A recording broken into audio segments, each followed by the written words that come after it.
On today's episode, we're going to be hearing from one of the founding members of an amazing band called Telehope. They're up and coming, and he's going to be sharing lots of different things with us. The name Telehope, what does that mean? And music, and dealing with change in your life, and conflict, and all the things that his band helped young people and young adults deal with through their music. So get ready to enjoy a little time with Ben Malson on the next 24 hours.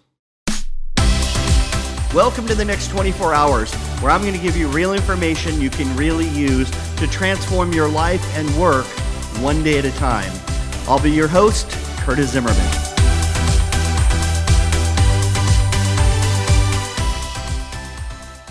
I am so delighted to have a special guest in the studio today. His name is Ben Malson. Ben is the executive producer, keyboard player, and singer for an amazing band I can't wait to introduce you to. It's called Telehope. Now, Telehope's stuff has been out for quite a while. They're getting a lot of reach. They're being a lot of notice around the nation.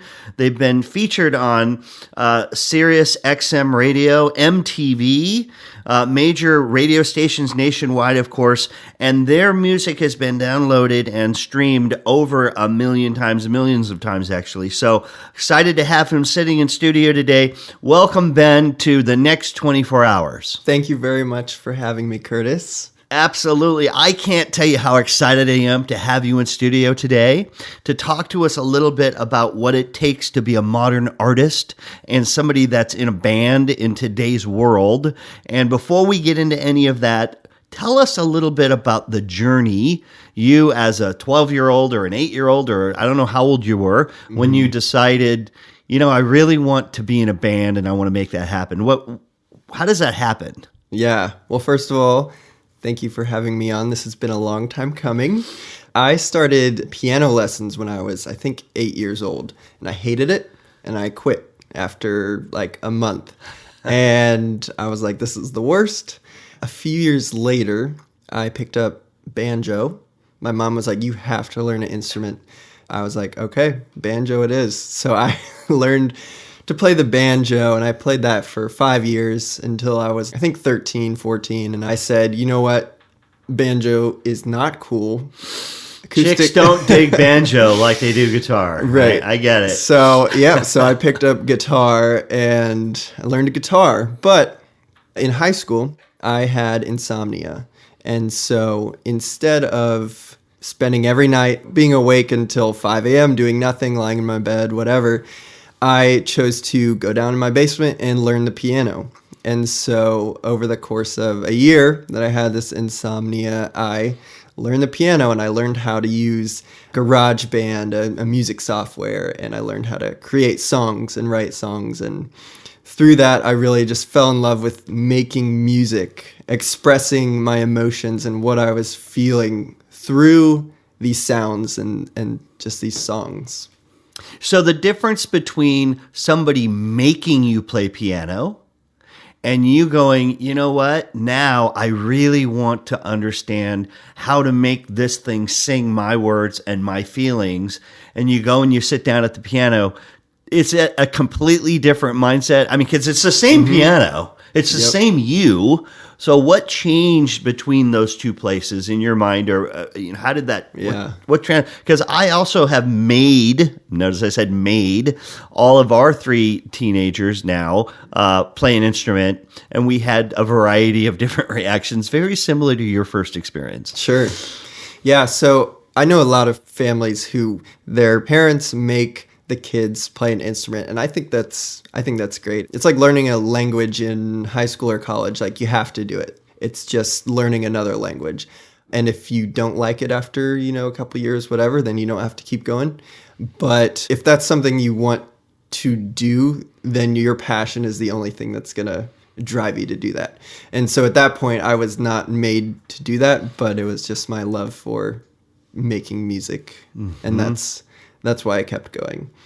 So how do you go from the basement and then GarageBand, which I know what GarageBand is, from that to now you're on stage performing in front of thousands of people of your career? Give us a little bit of that journey. And then I do want to hear about Telehope and its mission and all that, but Absolutely. Just still more about you. What was your first endeavor from I'm in the basement, now I'm going to go out in the world and see what the world says? What was that like? Yeah. So in high school, I was actually homeschooled, and I had a couple homeschool friends who I saw like at church at different events and social events. We do have social events in the homeschool world. Yes, but it's nothing what people think. I understand. Yeah, so we found out that we all loved music. My friend Adolf, actually, he played guitar and he sang, and I was like, sweet, we should start doing music together. My other friend, he wanted to join too, so we started this band. We all went to the same church together. And there was this piano in like the church secretary's room or something that no one was allowed to play for some reason. But after church every Sunday, we went down and played this piano. And pretty soon there were sticky notes on the piano that said, "Please do not play." We're like, why? It's just here. So we kept doing it until they physically took the piano away. And then we were like, okay, well, we don't have a piano. We need to do this at one of our houses. So one day we were at our house and we're like, let's start a band. Like, we love making music. We love singing songs together. Let's just start this band and see what happens. And so our first show was actually at a homeless shelter in Cincinnati. Captive audience. Yes. And so we played like 6 songs, and it was just super cool to play, and people listened, and we were like, wow, this is fun. Our second gig was actually for our church children's Christmas play, and they asked us to write an original song for this, and it's somewhere on YouTube right now, actually. But we played the song, and we were like, oh my gosh, we love writing our own music, and we love performing. We had a friend who found out about our band, and he said, hey, I have this local night at this local venue. I want to put you guys on the bill.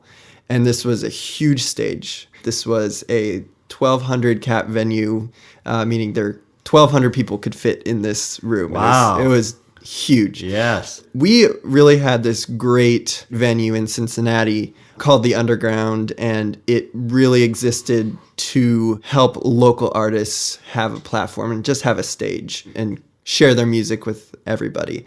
So that really was what started our band life, I guess, with playing on stages and stuff. So we performed there quite often. And what age group folks would be at the Underground? Like, give me the demographic about how old were these folks? So at the time, we were still in high school. We were 16, 17. So most of our friends were 16, 17. So prior to that, had you ever done any solo work? Were you in any other bands or anything? Or I was not in any other bands before that. But at the same time, I needed an outlet for my personal music. So I really enjoy making instrumental music, like piano, cinematic type things, all kinds of things. So I started this kind of side project that I released my own music on. And one day I was like, maybe I should try singing.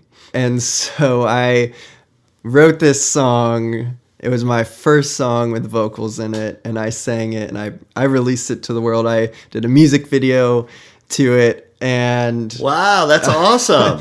And one of the comments were not very gracious. They're like, this guy should take the microphone and shove it down his throat and never sing again. Oh no! How old are you? Comments like that. I was 16. Okay. And ouch. And I was like, okay, maybe there's some truth to that.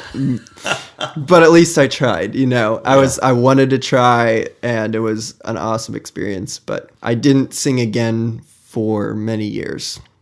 So based on those outward, who knows who it was, them commenting on that, you got in your head, yeah, okay, so I'm not a singer.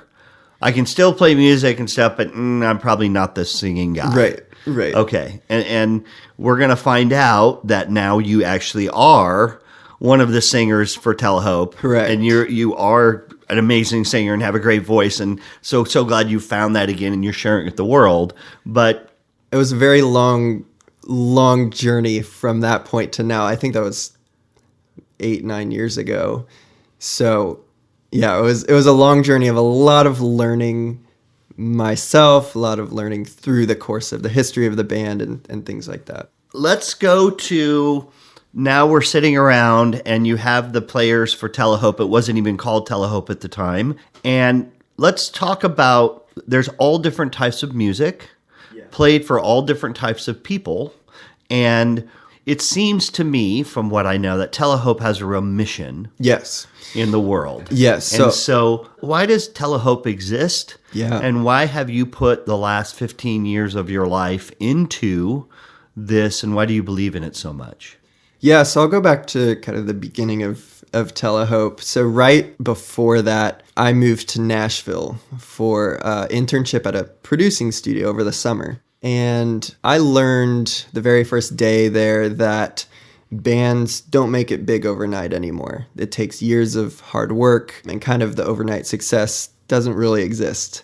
I had never really thought of that before.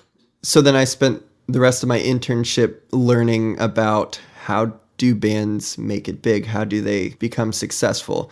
And at that time, we were in a transition point to our new band. We didn't know what the new name was going to be, but we were searching for that band name for 9 months or so. Every Monday, we would go to Starbucks and brainstorm band names and ask the baristas what they thought of band names and things like that. That's awesome. I love that. We knew the direction we wanted to go.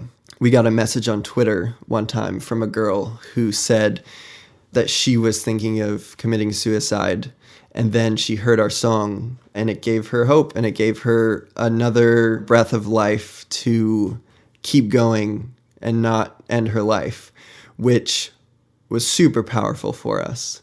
We had never really thought about how music could impact you emotionally and in that big of a way before. Mm-hmm. And so my thought was that if we're going to change our name, I want it to do something with hope. And I want our mission to be about hope. We tried to incorporate that into our name for a long time. And then we came across the word Telehope. It's a mix between telescope and hope.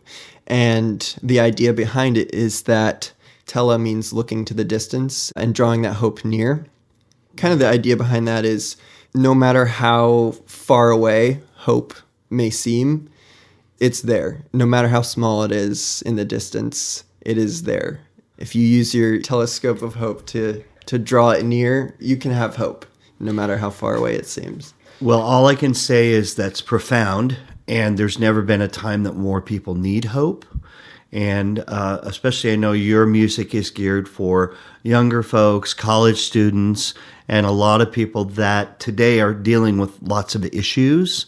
And I know you work in the college market. You know, I've worked in the college market. We had a VIP day together talking about Telehope, going into the college market and going to NACA and how to get a showcase. And once you did, how do you capitalize on that? And the reason I'm so interested in Telehope is because of the work that you do. And I go on to college campuses and have for years to leave a message with the new students about stop rereading old scripts, write the next chapter. This is the biggest stage of your life. Time to take control, be the director, and hopefully leaving them with tools that they can go and have a successful first 6 weeks, 6 months of their college experience. But I also know that in the last few years, the lines, when I'm done with my speech, have been longer than ever because of people that are struggling with depression, because of people that are cutting themselves, because of people telling me that their best friend was supposed to meet them in college, but they tried to hang themselves 3 days ago. So I am so excited about you and your message because I know you're doing the same exact thing with your music that they can sit and listen to and know there's hope and know there's whatever struggles they're going through right now, how they can use that to guide them moving forward. And I know that's part of your mission. Yes. We're going to play some music on the podcast. We're going to give people a taste of a few cuts, and then maybe you could comment on what those lyrics are about and what we're actually hearing here and what the messages are. Do you have a personal story with yourself or someone in the band that you think that this has impacted? And have you ever received another email similar to that sense? Yes. From the impact on the band? Yes. I think it's a stereotype that musicians struggle with depression, anxiety, and I have definitely experienced that in my past, and so has our guitarist and other members we've had have very much struggled with that. So we're familiar with it. We know what it feels like, but I also know that everybody's experience is different. And all we can do is share that you're not alone. You are not the only one going through this. And no matter how hopeless things seem, we've all got each other. Like we're a big family. And it's what's really cool about Telehope is that once, you follow us on Instagram or come to our show or something, like you're in our family, and we reach out to people and we talk to people on Instagram Lives. We direct message people and just make sure, like, are you doing okay? Like, we're here for you. Do you need to talk about anything? But one of the other really cool things is being in a band and having fans means that you're cultivating fans become friends with each other. And so one of the really cool things is, fans go to shows and they make friends with each other, and then they can be there for each other. And that just kind of grows. So you're literally building community and building communities of people that may have some things that they're dealing with. Yes. And hopefully giving them an open platform to share those things. And I feel that as well. And I know my daughter loves your music and listens to it. Mm-hmm. And I have a son, Noah, and it's his first year in college. Mm-hmm. And he, just like everyone else, is struggling with all the things college students struggle with. And I think listening to Telehope is a really good thing for him and anyone in college. And if you're in a college administrator, you want to bring Telehope onto your campus, I highly recommend it. So you have my endorsement, that's for sure. I did want to go back. Yes, we've gotten many, many more messages about people who have had suicidal thoughts.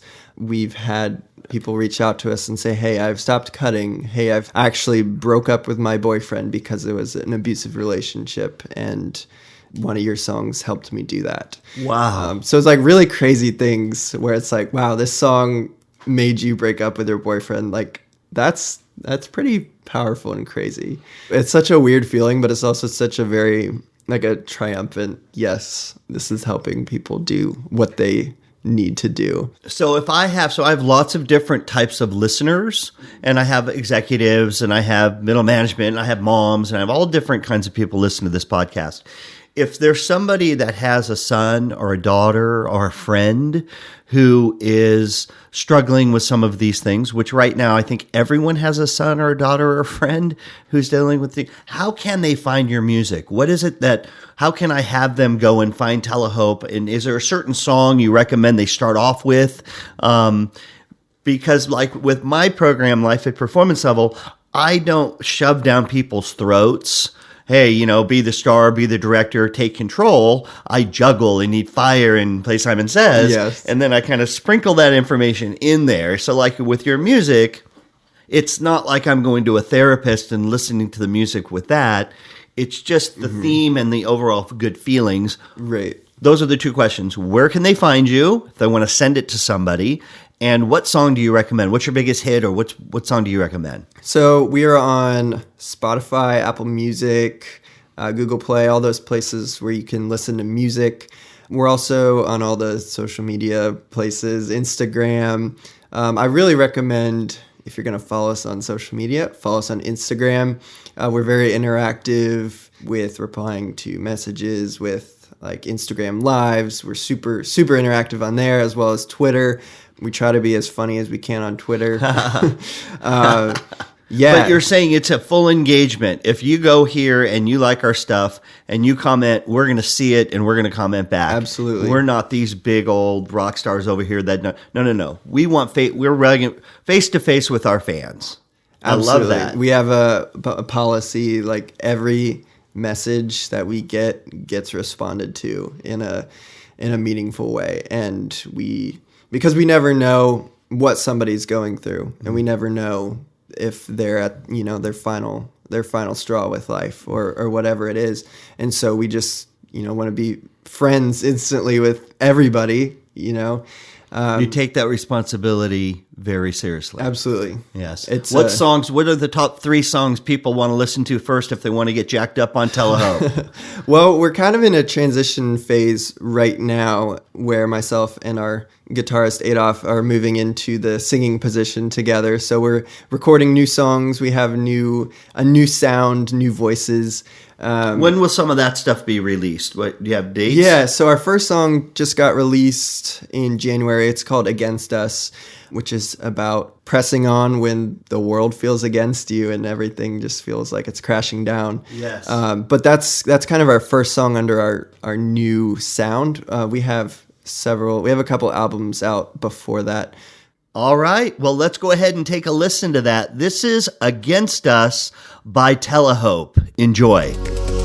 Feels like everything's against us, against us. And it feels like everything's against us, against us. We're too far to go back now. I don't think that we can wait here anymore. And it feels like everything's against us, against us. All right. Give us one more. I want to share with the audience. Give them a taste. We'll say Silent Talk. I think it'll be out by this point. But this is my favorite song we've ever written. It's called Silent Talk. It's our second new single.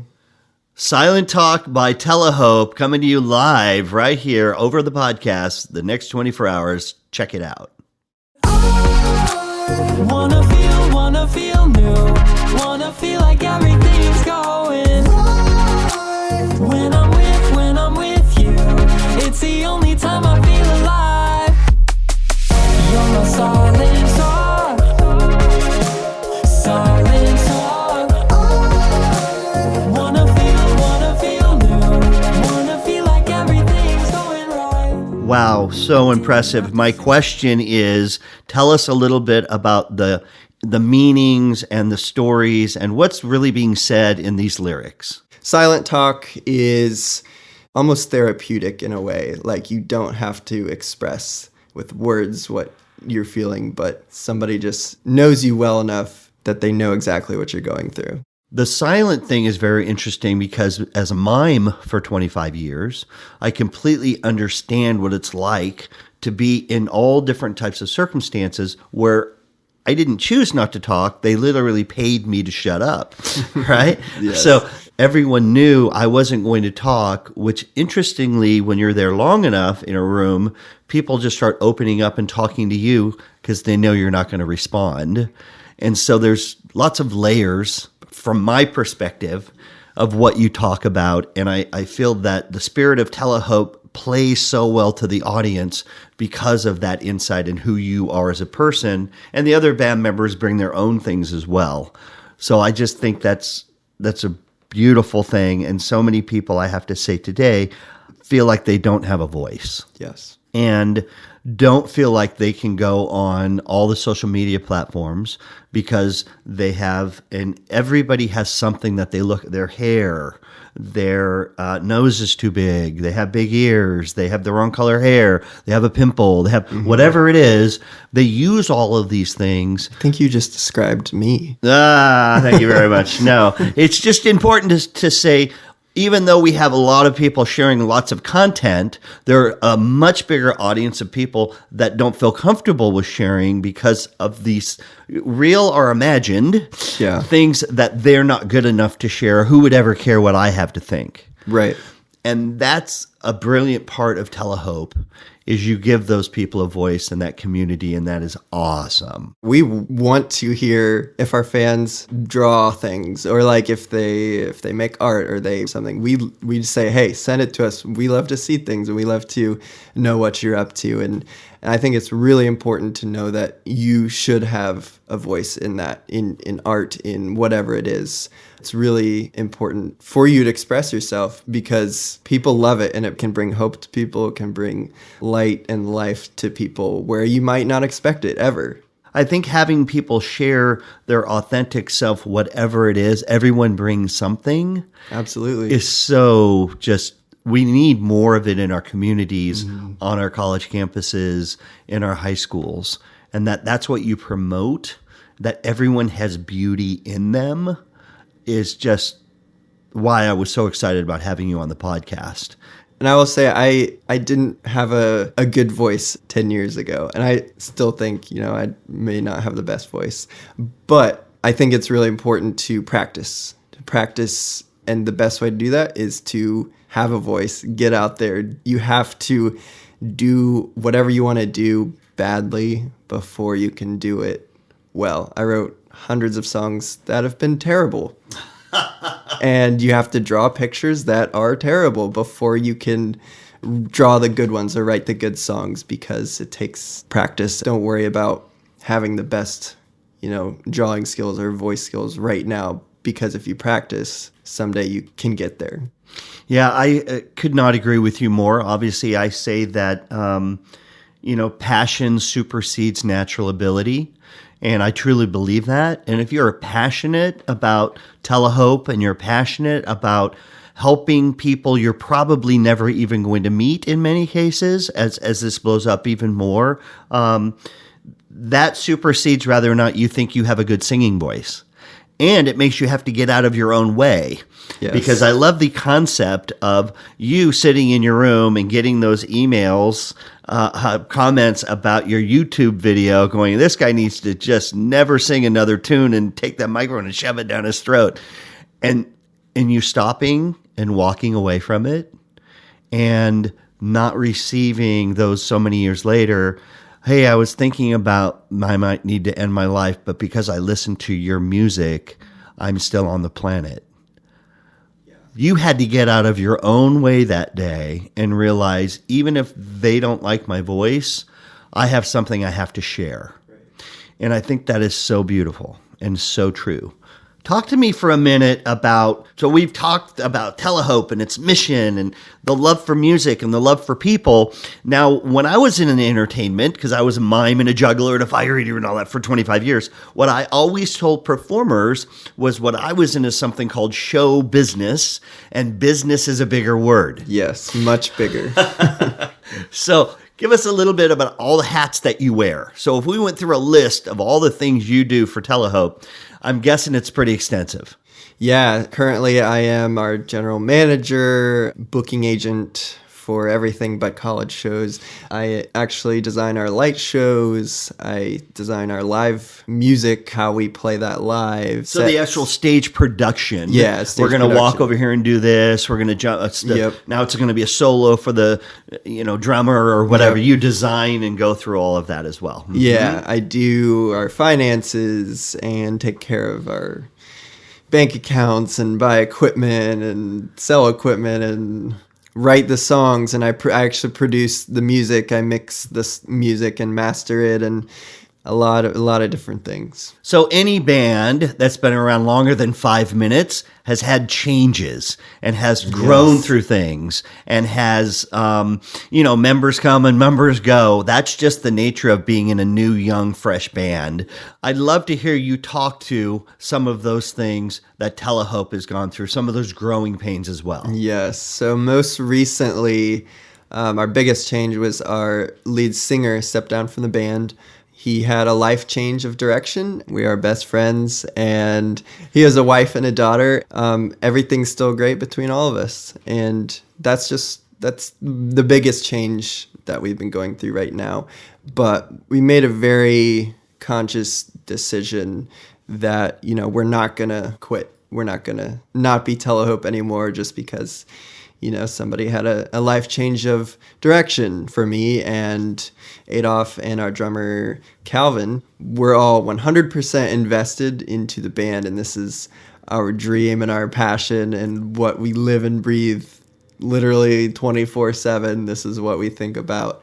A bump in the road like that is just a bump in the road, and we're gonna keep going. I'm just really excited about Telehope right now, like more excited than I have been in the past 5-6 years of Telehope. Everything's new and fresh, and I'm really excited for what's to come. We're a 3-piece now. We were formerly a 5-piece and then a 4-piece, and now we're a 3-piece. But We've been focusing more on what do we want to be right now? What sound do we want to have? What presence do we want in the music industry? So everything right now is just incredibly intentional, from what songs we're releasing, what we're wearing in our social media content and our music videos, and what we post and things like that. Currently, we're being just super intentional with everything that we're doing. I just have to interject. You have this amazing outlook. You have this, always look on the bright side of life. This whole thing. Where does that come from? Give me a little bit about the secret sauce that when what you call a bump, a lot of other bands would just fold up and go home. Right. How do you have that outlook? What does that, what does that come from, would you say? Yeah. So I think about it in the sense of inner peace in my heart and in my mind. And for me, when I think about Telehope and the mission that we have, that for me brings me 100% peace, because my faith is a very important part of Telehope and of what we are. I love Jesus, and he is our ultimate hope. We try to bring that to whatever we're doing, which is just love and light and beauty. And we just want to share that with everybody. And we don't shove it down anybody's throat or anything, but we do talk to people about, our faith if they ask, but it's not something we throw out there all the time. So you wouldn't say necessarily that Telehope is a Christian band, right, only playing Christian venues, and that wouldn't be what you would say about you guys. Right, absolutely. I believe that everybody needs hope. Everybody wants hope. For us in the band, we believe that hope comes from Jesus, and so we try to channel that through everything we do. And so we bring that to our songs and the stage and our interactions with fans on social media and everything that we do. So for me, I would say my outlook and the hope that we have is just inner peace. When I think about Telehope, I have that inner peace that, yes, this is what I should be doing. This is where it's coming from, and this is why I should be doing it. So it's a bigger mission than you.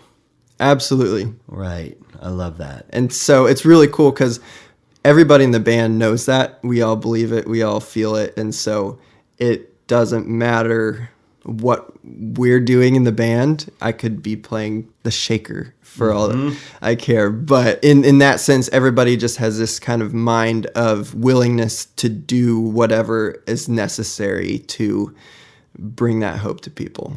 I love that. And that's what every great organization does as well. Everybody brings what they have to bring and feels good about what that is. So I would say my calling and our calling isn't contingent on, who the lead singer of the band is. It's on the message of hope and what we bring. So it doesn't matter what we're doing or who's doing what, as long as we're doing it.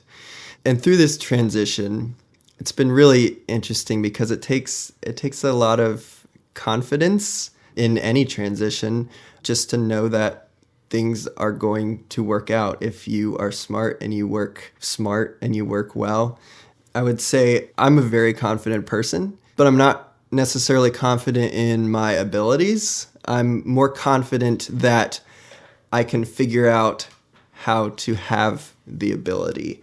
So I didn't know how to record and mix and master a song, but I got an internship and I learned on YouTube and I figured out how. That's because I had confidence that I could learn how to do it. And so in this case, we have total confidence that we can learn to be a three-piece and we can learn to, have two lead singers now. And I can learn to sing in a better way than back 10 years ago. So I'd say everybody has that ability to be confident. You don't have to have the confidence. You don't have to have the confidence in your ability. You just need to have the confidence in yourself to be able to figure out that ability. It's so funny that you say that, and I think it's a beautiful thing to feel that way and to live that way. And that is the exact metaphor I use with juggling. is I get people up who know they can't juggle. I mean, there's no question in their mind they cannot juggle. They've tried. And then through taking it step by step by step, by dropping the ball, by all the things it takes, people are literally screaming and they're stunned because they're doing something they couldn't think they could. They're doing something they didn't think they could do. And to your point, it's the people that when I say, I'm going to teach you to juggle, do you believe me? And they say, I do believe you. They are having the mindset you're talking about. And even though they don't currently have the ability, they have the understanding that if they go through the steps, they have somebody else like me take them through that, it's within their scope to learn that new skill. Yeah. And that makes all the difference. You were telling me earlier before we started the podcast about this, and maybe you've heard of it as listeners, maybe you've heard this, maybe you haven't, but it's something called TikTok. Yes. So my daughter loves TikTok, and it's very interesting because it's a platform that you've heard success from another band.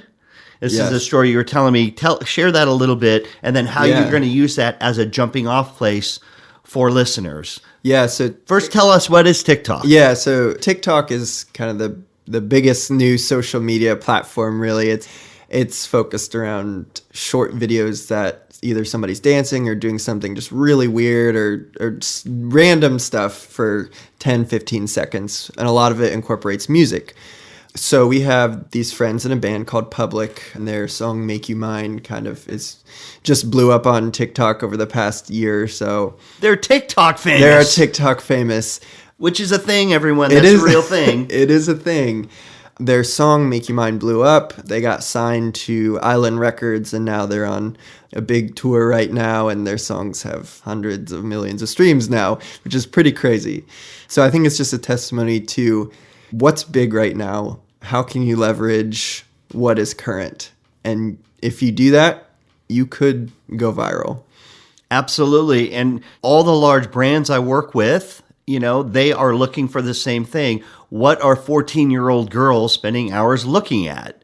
Whatever that is, they want to blow up within that. Or 15-year-old, guys, what kind of content are they sharing? And how can we either be incorporated into that content? Right. Or, like in your case, TikTok has a built-in, it makes everyone a television producer. Yeah. It makes everyone a content creator. That's what TikTok does. So you have your video, and then they give you backing tracks, like a million songs to pick from, that you just drop over your TikTok feed. And that's the kind of thing that happened to your friends and how they blew up. And so now you're attacking that. We had actually last Saturday, we got together as a band and we just kind of produced a bunch of TikToks that we'll release over the course of a few weeks. But we're doing that using our new songs as references to how we make the videos. And it's super fun because all of us guys in the band, we're pretty weird, which goes really well with the weirdness of TikTok. So it's really fun, and it's kind of the greatest platform right now to me. And it's so funny because you say really weird, and I'm in a band, and that obviously means you guys are doing drugs like crazy and drinking. And Nope. I just say that. That's what's so interesting about that when you say I'm so weird. It's that we're all so authentic and we're so comfortable with who we are as human beings that we're willing to laugh at ourselves. We're willing to have fun. We're willing to go out there and not be so judgmental about every little thing that every person does and says. Yes. And if you have that as a mission and who you are as a person, then you're willing to share it. And that is authentic. And that's what people resonate. And that's what I try to get some of the brands that I work with to understand. Just be authentic. Just be you. Just sell what you do. And that's what you're doing. Mm-hmm. So I applaud you for that. I know it's going to keep going in amazing directions. And everyone who's listening, I just hope that if you know anyone that would like to listen to some upbeat, good, clean, amazing music like you just heard a few minutes ago, turn them on to Telehope. Thank you so much for being our guest today. Thank you very much for having me. This was awesome. Absolutely. And excited to talk about the 24-hour challenge. I think it's going to be musicals. Ooh, yes. So excited to hang out with Ben Malson and learn a little bit more about Telehope. Well, he shared a lot, and he is actually going to be driving my favorite part of my podcast today, and that is the 24-hour challenge. I have 2 24-hour challenges set up just for you. Number 1, I want you to go on your social media, whatever it is you normally go on social media, and I want you to comment at least to 3 different people. Not just give a little heart sign, not just scroll it, but actually stop and leave a comment, and I want it to be a positive comment. Can you look at something, appreciate it for what it is, and make a comment that makes that person's day? Here's the second thing I want you to do, and that is I want you to go and check out Telehope. I want you to listen to a song or 2 of theirs, and I want you to share it with 2 or 3 other people. Let's help him and his mission to help as many people in the world enjoy music and their life. Let's do this together and have more people find out about them. And like I always say, keep living the dream.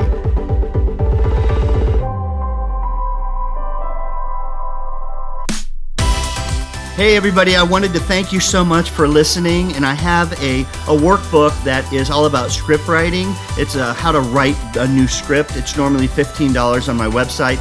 I want to offer it to you today for free. Just go to curtiszimmerman.com/new script, and you'll be able to download that as a free gift. I hope you enjoy it, and I hope you keep listening to the next 24 hours.